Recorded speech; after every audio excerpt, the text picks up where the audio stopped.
listening to Keith Price's Curtain Call. And we are back for another edition of Keith Price's Curtain Call. Welcome, welcome, welcome again. I know it's been a minute or two since the last series of interviews, but you know what? When you don't get paid to do this, you got to do what you got to do. And then when you have time, you come back to do what you love to do until what you love to do can pay you, and then everybody's going to be happy, right? Right?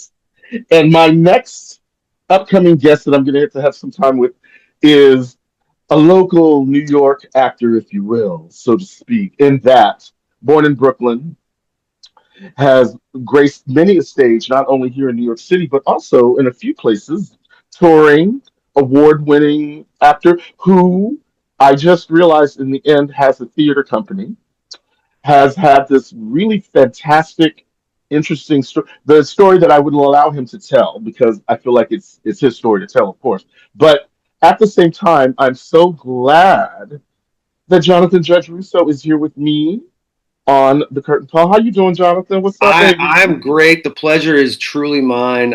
Thank you for carving out some time to welcome me to your brilliant podcast. Thanks, Keith. Well, you know what? I'm so glad that Scott and all of the folks over at Keith Sherman told me about you because they always seem to find the right people for me to talk to. And so I am so excited because again, we had this short, brief conversation off stage because if you go and you look up Jonathan Judge Russo, you're going to find out a lot of really great things about him. But one of the things that I found out that I was like a little trepidatious about doing the interview God. is that, yo, this man can play some real hateful mother scratches. Yep. Yeah. Sorry about that. Yep. He's bringing some scary Brooklyn ire to some of these characters that I got to say, to me, I love that that was my introduction to you because it just has proven because you can currently now see him in New York City or excuse me, what is the name of the theater space? It's on 42nd Street between. It's like it's changed 6,000 names between. Yeah, and we have Street. moved multiple times. So we're at St. Luke's right now on 46th, right. between 8th and 9th. Right, and it is Music City. Mm-hmm. It is what I loved about it is that it is an immersive theater experience in which you, as a theater patron, will be immersed inside this country western bar, Mm-hmm. and you are going to live through people's heartbreaks and through song and dance and all kinds of fascinating things, and get some liquor. How you doing? And because it is a bar. Ooh. All of these things are going to happen. Yes, that is all up in a church, which I think is a little, Yeah, it's the basement of the church, so it's like we're far enough from the altar that we can give you heartbreak and liquor and all that good stuff. So it's fun. Fantastic. Yeah. I love it. And Jonathan is one of the current stars in this playing character Drew, I believe the name was. Yes. That's me. And here you are, like you have. I feel like when I talk to you now, I realize that I'm talking to an actor that has done a lot and is still doing more because when I looked at your history, I didn't see musical theater per se as a huge chunk of what you've done. And here you are singing, carrying on. Yeah, this is actually I've been working on this musical for 12 plus years, and it's the only Get out of here. I've ever worked on. So I went to Circle in the Square for my conservatory work, and I was not in the musical theater program. Mm-hmm.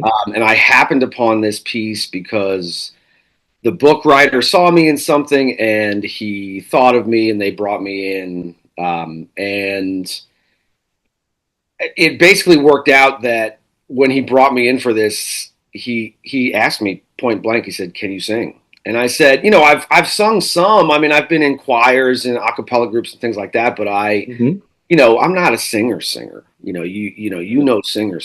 and there are singers, especially in this show.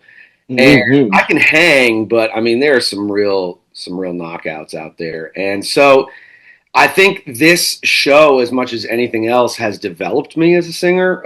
But it's the only one I've ever worked on, and probably because it's held so much of my time for so long. Wow. It's like I've been dating this girl for so long and we've been going out. Finally. Yeah. Finally. Yeah. We're there. That's right. So you're gonna ride it out until September 7th, according to what I just saw, right? Well, so as of right now, tickets are on sale through the end of October, Oh, And do they?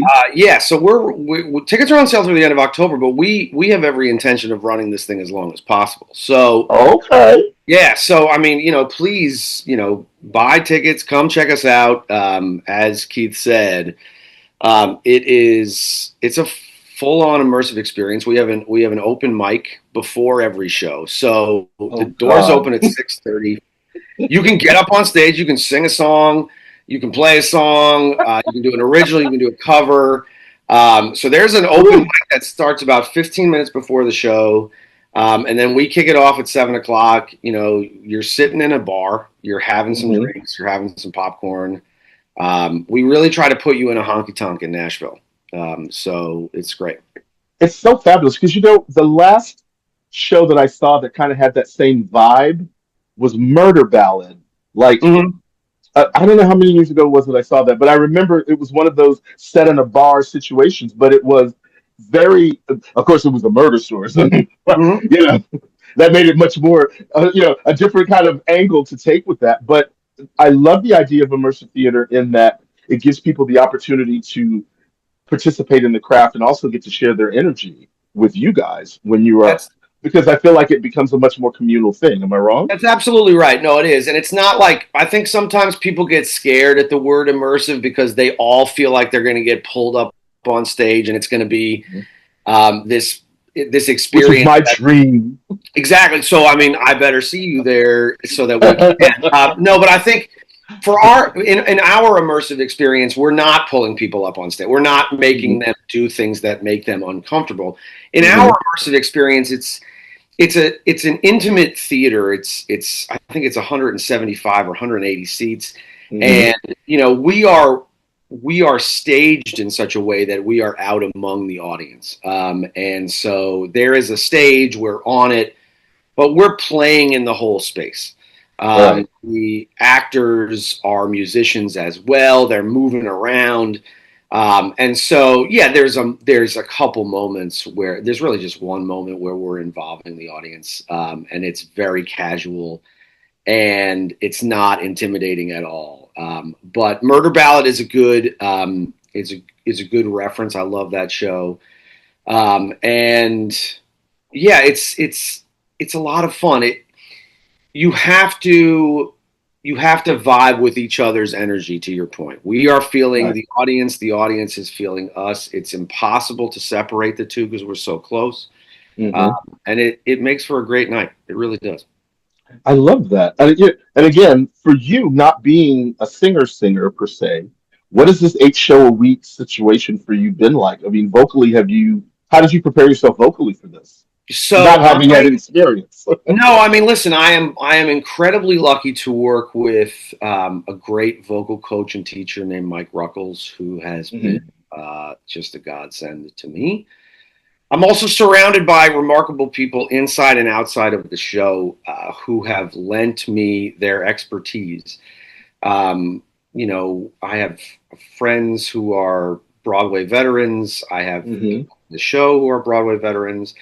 And I'm constantly sponging off of them for best way to sort of maintain vocal health and stuff. I don't always understand it down to the letter as to what I'm doing, but if Uh-huh. they tell me something that works for them, I'm going to do it. So, I'm nebulizing and steaming and drinking honey out of the bottle and, drinking my throat coat tea. And, I'm doing all the stuff that You're doing the things. I'm doing the things. So, Yes. yeah. And I mean, like, I'm really learning that because I do sing a lot in the show. I'm really learning that a day off is a precious thing. I'm learning Mhm. about managing my voice when I'm not at the theater. Mhm. And, yeah, just trying not to like scream at the Mets when I'm home, sitting on my couch, just trying not to lose my mind, stuff like that. Just trying to keep myself in check as much as possible. So, yeah. I love that, man. So again, we're stepping into this realm. You're doing your musical, so everybody can go. Let me see. I have the website pulled up on my page here. This whole try to do everything on your computer. Blah blah blah. Wait, where is my Music City? I had it. Is that it? I don't. Yes, there it is. Oh no, that's not it. Where did it go? I thought I had. Anyway, Music City. I believe it's Music City. Wait, where is it? MusicCityTheMusical.com. Themusical.com. Yes. So you can go there and get your tickets. You can go say hi to Drew.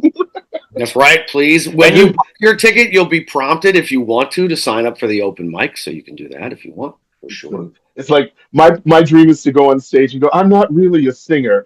All of B and E, hit it. You know, that's Do it. I'm telling you, do it. six, Please do it. 7, 8. Come And on, we baby, had, pick it up, we pick it have up. like you can bring your own. We have a guitar for you. We have a piano for you. Every once in a while, for someone like you who might want to show up and say, "Hey, could you help me out? Could you play this for me?" We might be able to arrange that for you. So, I mean, listen, Ooh, get up you on better, stage, do you? You know what I mean? Jonathan, you better stop because I'm the Listen, comedian that moves well and carries a tune. That's the best I I can give you. I'm saying I know exactly what I'm dangling, and I expect you to come and do it. So, Oh, come on, all right. Okay. It's on. It's going to be let's on. You hear go, me? let's go. That's Well, awesome. you know what I should do? This is what we should do. You, I should plan it in that I'm going to be doing a radio show, and I'm going to tell people on the radio show if this is your one and only opportunity to actually hear me sing something, this is when you're going to have to do it. You got to come to see the show, and then you're going to see me in the. I'll be part of the opening act. Oh man, I'm telling you, people will come out in droves. It's going to happen. Watch what happens. That is, you know what? And Monday nights. I usher on Broadway too, so Monday nights are my nights off, along with all my crazy ass friends. Oh, okay. Yeah, we play You have Monday given me nights, so yep, you have given me a challenge, Monsieur. I love it. I love it. Let's go. The gauntlet is So thrown. I love it. Okay, so now let's talk about you, the journeyman actor, because I read something about you in your bio that you were very connected to the late great Philip Seymour Hoffman. In And I actually had an opportunity to meet him many years ago when I was doing radio. I think it was when he was doing the Truman Capote movie. That's when I got to meet him. Mhm. Yeah, yeah. And I remembered vividly looking at him and thinking how super uber talented this man was.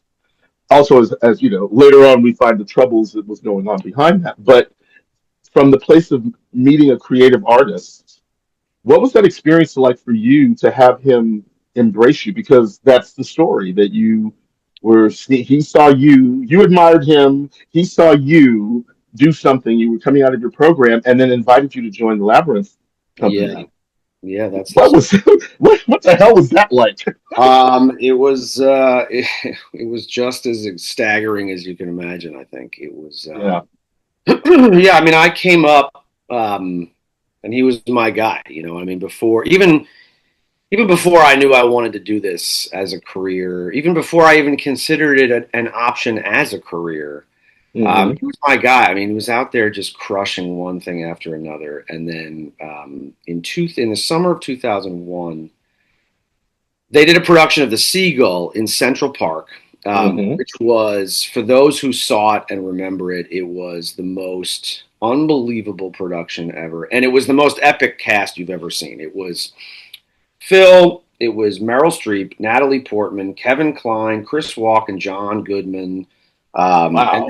I mean, it was insane. And Wow. yeah, and my girlfriend at the time, we camped out in the park overnight to get tickets. We saw it. And Phil was playing Constantine in that production, and I remember watching that, and it was the first time I'd ever seen him live.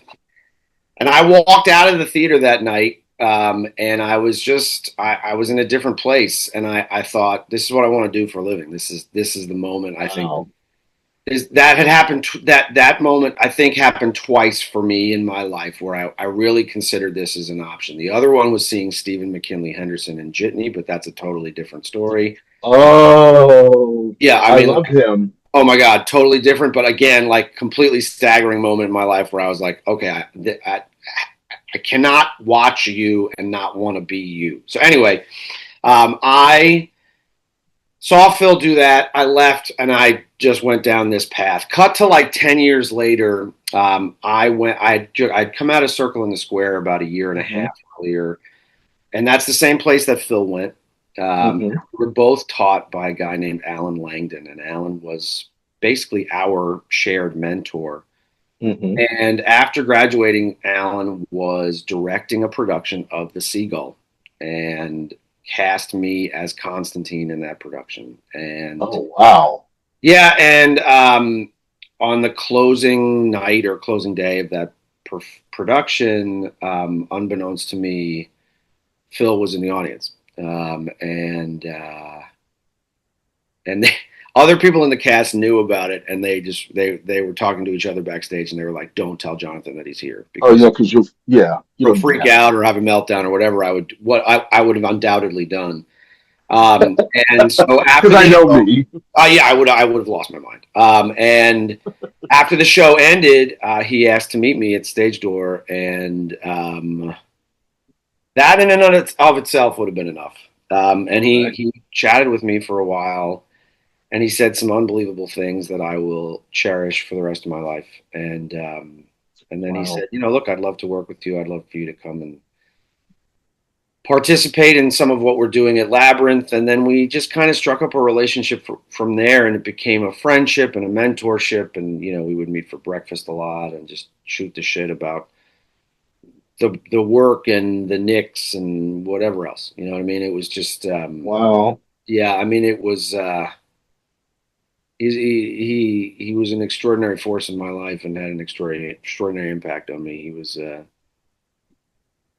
he was everything. He's the real thing. That's So. awesome.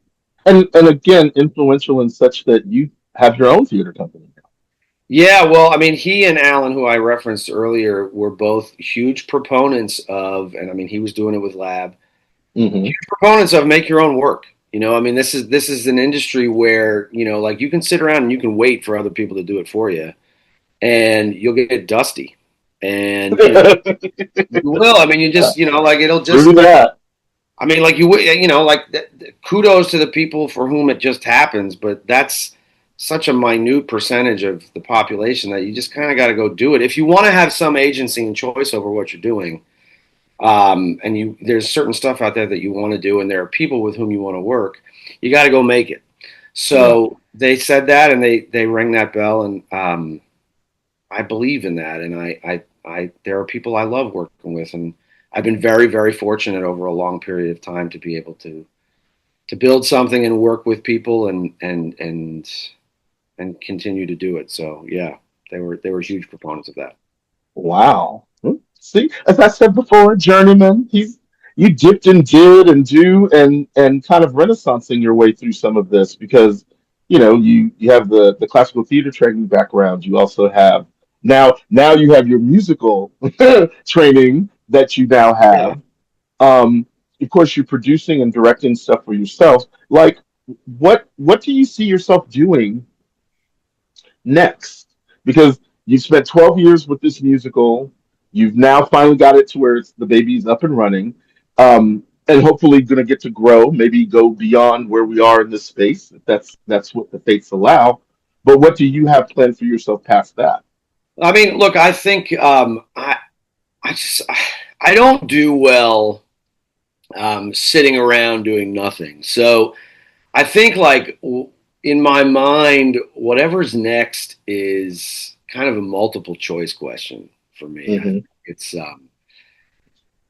there's always something next in terms of what I want to produce. So in terms of something on stage, I'm talking right now with a dear friend of mine about possibly producing something out in LA for the first time. I've Okay. never ventured out there to do something, and uh, I love this person very much, and I think we would have a blast trying something out there. Um, I my theater company produces a 12-hour reading festival annually or semi-annually, and so I think the next one of those is in the hopper and trying to figure out when and where and which playwright we're going to do with that. And then as far as acting goes, it's a lot of it is we'll sort of ride the musical train right now because I'm lucky. Hmm. I'm incredibly lucky Yeah. to have this job, and then we'll see where it goes and what comes next. I'm also producing some film and TV stuff, so it's just like I don't. Stay busy. Yeah, I just gotta stay busy, man. I can't sit around doing nothing. So Okay. All right. So that now I'm just sitting here thinking. All right. So this is truly your first big musical energy thing. This mhm. Music City. currently at the Church of St. Clemens on 46th Street.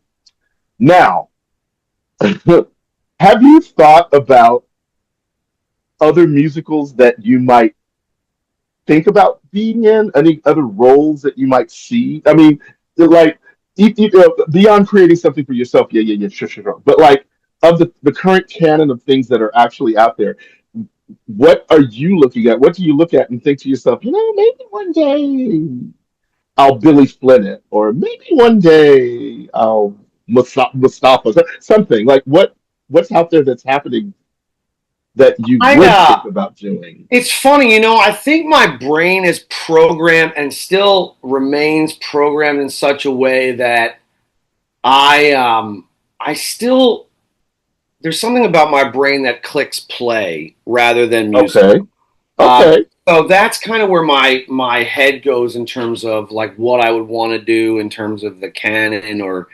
what's out there. Hmm. And so that's kind of where my head goes. That being said, there are incredible writers out there who are doing incredible things with friends of Hmm. mine, and so I get to see them early stages of the process. But like Michael R. Jackson is out there just writing some cool stuff. You know what I mean? And like, Hello. and I am. I actually accused him of stealing things out of my diary Yeah, I mean, like, for Strange Loop.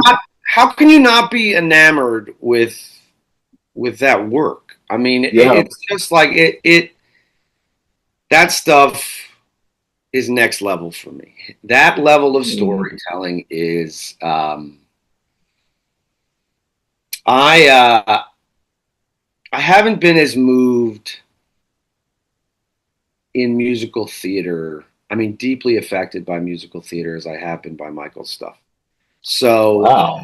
I don't know that I musically am on a level where I would even be able to play in his sandbox, but Hmm. at the very least, he can certainly count me among one of his greatest fans for sure. That's So awesome. that's where I would like to. That's the kind of storytelling and bravery that I would like to be a part of. Oh Yeah, wow. Okay. yeah, That's that's quite interesting. yeah. I mean, Preferably in a play. well, I mean, but I mean, like, look, I mean, you want to be around great writers, and you want to be around Period. people um, who are really taking a look inward and are unabashedly, bravely sharing parts of themselves Hmm. um, that the world needs to know about. And Michael's doing that in a way that, with a poetry that the world needs to see, and the world knows about it now.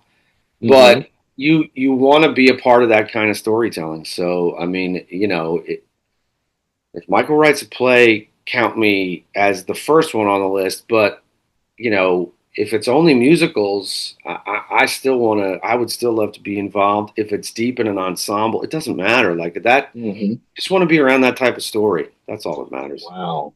Wow. Well, Yeah. huh. That's to me saying a lot more about you personally, in my opinion, than it's like, especially of the many people that are out there currently, that's somebody who's speaking to you, which I find quite fascinating, especially when Michael, as this, and I appreciate this in such a great way. Michael is this, big old black gay guy telling his stories, and you, as the straight heterosexual man, can look at what he's writing and seeing what he does and see the art in it. To me, that says so much more to me about you than anything. And so I appreciate that about you, No, just and so you I mean, know. I think he's just like I think there's a vulnerable. He's just a vulnerable human being.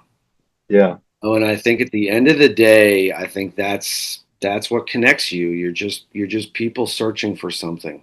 You're just Wow. you're just human beings trying to find it. And whether wherever the points of connection are, as vulnerable humans searching for something, Right. I believe you just come together in the search. So that to me is everything. So that's why I gravitate towards that stuff. Wow. That's awesome. It's really, again, like I said, I love the fact that that's the name you pulled out of your canon of folks that you know, and seeing that for what it is. It's just, again, those people who know me know exactly why I'm responding the way, and I think you do too. And I think that is cool. That is brave in a weird way because more folks like you talking about how great Michael's work is and how influential and how impactful it is to you says a lot about his work and a lot about where your mindset is to where everybody can be together in that concert. Yeah. And I think that's just so very cool of you. You're such a fascinating, interesting, my friend.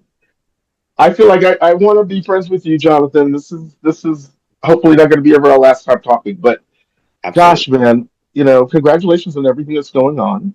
If you Appreciate guys it. want to know more about Mr. Judge Russo, you can find him right now, currently 8 shows a week, over at the theater at St. Clements St. on Luke's. 40 St. Luke's. I'm sorry, on Yep. 46th Street. The theater St. Clements. That's the one for the actress place. All right, got it. There, But yeah, it's there, all yeah. on the same street.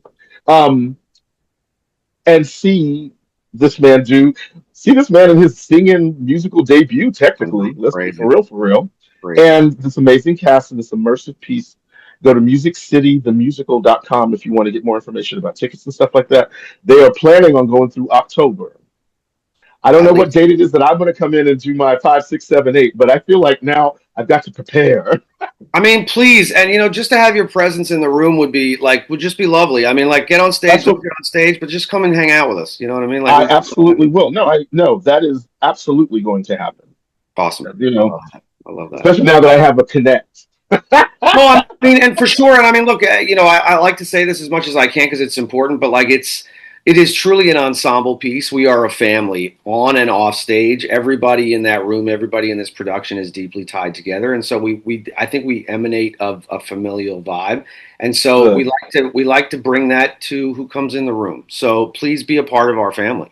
Come hang out with us. Oh, absolutely. All right now.